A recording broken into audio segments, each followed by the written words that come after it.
Praise Lord, जय मसीह की। मैं स्टैनली मैकवान, मेरे YouTube channel Hindi Gujarati Bible study में आपका स्वागत है। मेरे चैनल को आज अभी इसी वक्त आप सब्सक्राइब कर लीजिए और परमेश्वर के ज्ञान में आप बढ़ते जाओ। जब हम बाइबल पढ़ते हैं तो बाइबल में ऐसा लिखा है कि मूसा के साथ परमेश्वर ने बात की। जब हम बाइबल पढ़ते हैं तो उसमें देखने को मिलता है कि परमेश्वर ने एलीशा से बात की, परमेश्वर ने एलिय्याह से बात की। और आज भी कई पास्टर लोग होते हैं, कई परमेश्वर के दास लोग होते, बोलते हैं मुझे परमेश्वर ने ये कहा, मुझे परमेश्वर ने वो कहा। सुनकर ऐसा लगता है कई बार, हो सकता है आपको भी लगाओ, अरे परमेश्वर कैसे बात करते? क्या परमेश्वर मेरे साथ भी बात कर सकते? क्या कभी परमेश्वर ने आपके साथ बात की? क्या परमेश्वर सही में लोगों से बात करते हैं? अगर आज आपको सवाल है कि परमेश्वर बात क्यों नहीं करते, तो मैं आज आपको इस भेद को बताना चाहता हूँ।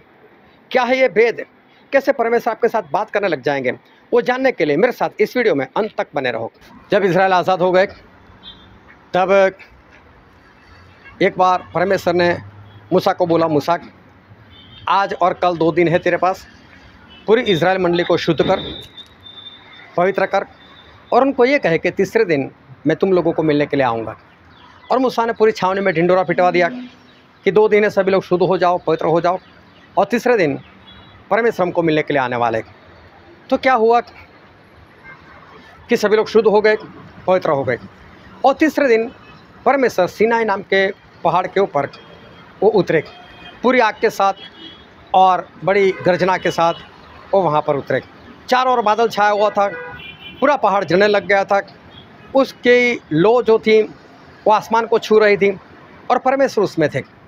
और लोग इतने डर गए कि लोगों ने मूसा को बोला, मूसा मूसा तू हमारे साथ बात कर। परमेश्वर हमसे बात ना कर, हम बात नहीं सुनना चाहते, हमें डर लगता है। तो परमेश्वर ने भी मूसा को बोला, हाँ मूसा ऐसा ही कर, तू मेरे पास आ, मैं तेरे से बात करूँगा। और मूसा जो है वो परमेश्वर की उपस्थिति में चले गए।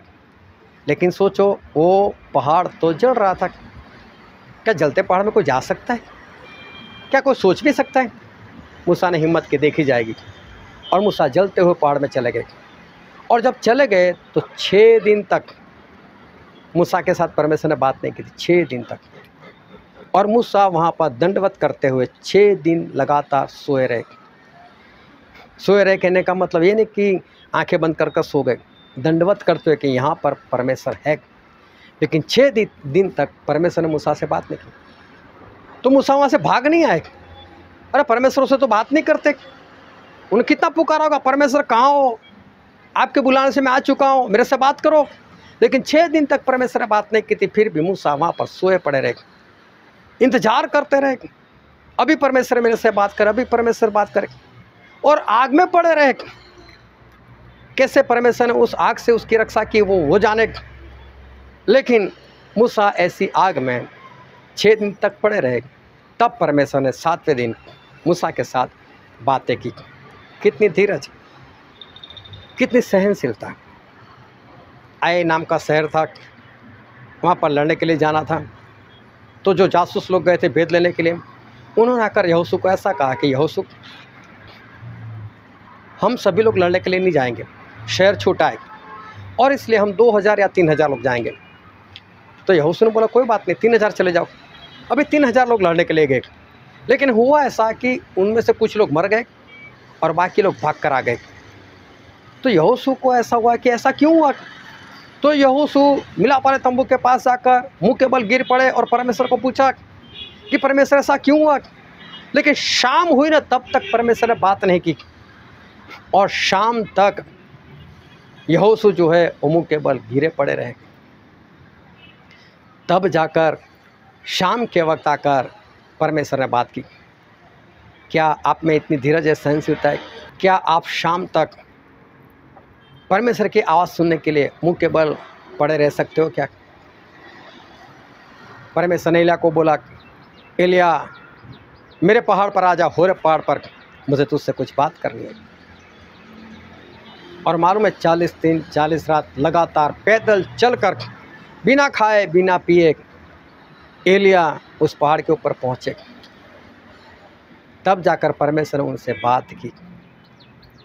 क्या आज आप में इतनी धीरज है? क्या आज आप में इतनी सहनशीलता है? क्या क्या आप परमेश्वर के लिए भूखे प्यासे होकर चलकर कहीं जाकर परमेश्वर की बात सुनने के लिए आप तैयार हो क्या? मालूम है आज आपके साथ परमेश्वर क्यों नहीं बात करते? क्योंकि आप परमेश्वर की बात सुनने के लिए तैयार ही नहीं। अरे आप तो पूरा लिस्ट प्रार्थना में बताकर आमीन कहकर उठ जाते हो। आप तो ये भी नहीं सुनते कि परमेश्वर ने मुझे हाँ बोला या ना बोला, कि मैं दूंगा या नहीं दूंगा। आप तो वो सुनने के लिए भी तैयार नहीं, आप तो उठकर चले जाते हो। आपके साथ परमेश्वर बातें करे तो कैसे करे? उसके लिए आपके अंदर भूख होनी चाहिए, प्यास होनी चाहिए, तड़प होनी चाहिए कि परमेश्वर आपसे बात करे। तब जाकर परमेश्वर ने मूसा से बात की, तब परमेश्वर ने एलीशा से बात की, तब परमेश्वर ने एलिया से बात की, तब परमेश्वर ने यहोशू से बात की। ऐसी बात नहीं होती। 21 लगातार 21 दिन तक दानिएल भूखे रहे, तब जाकर परमेश्वर ने उनसे बात की, एक भेद प्रकट किया। ऐसे नहीं होता। जब भूखे प्यासे थे यूहन्ना, तब जाकर परमेश्वर ने प्रकाशित वाक्य उनको दिया। ऐसे ही परमेश्वर बात नहीं करते, वो महान है, वो पवित्र है। अगर आप उनसे बात करना चाहते हो तो करेंगे आपसे बात, लेकिन वो भूख दिखाओ, प्यास दिखाओ। परमेश्वर कितना भी चलने को बोले तो चलने के लिए तैयार रहो, और कितना भी भूखा प्यासा रहना पड़े तो भूखा प्यासा रहने के लिए तैयार हो। कितना भी मुँह के बल गिर कर पड़ा रहना पड़े तो पड़े रहो, तब जाकर परमेश्वर आपसे बात करेंगे। आप तो कुर्सी से नीचे उतरकर घुटनों के बल आकर प्रार्थना भी नहीं करना चाहते, आप तो सोफा में बैठकर प्रार्थना करना चाहते हो। क्या परमेश्वर आपसे बातें करेंगे? अपने आप को जांचो, अपने आप को दिन बनाओ, नम्र बनाओ। वो परमेश्वर महान है। अगर आपको नरेंद्र मोदी के साथ बात करने जाना तो कैसे जाओगे? क्या नरेंद्र मोदी आपके पास आएंगे? लेकिन मेरे परमेश्वर आएंगे, आपके पास आएंगे। लेकिन इतनी नम्रता तो बताओ, इतनी तड़प तो बताओ। मुँह के बल पड़े रहो और देखो परमेश्वर आपकी तड़प देखकर, आपकी भूख प्यास देखकर आपसे बात करेंगे। जब ऐसा करोगे तब परमेश्वर आपसे बात करेंगे। परमेश्वर आपको आशीष दे। आमीन।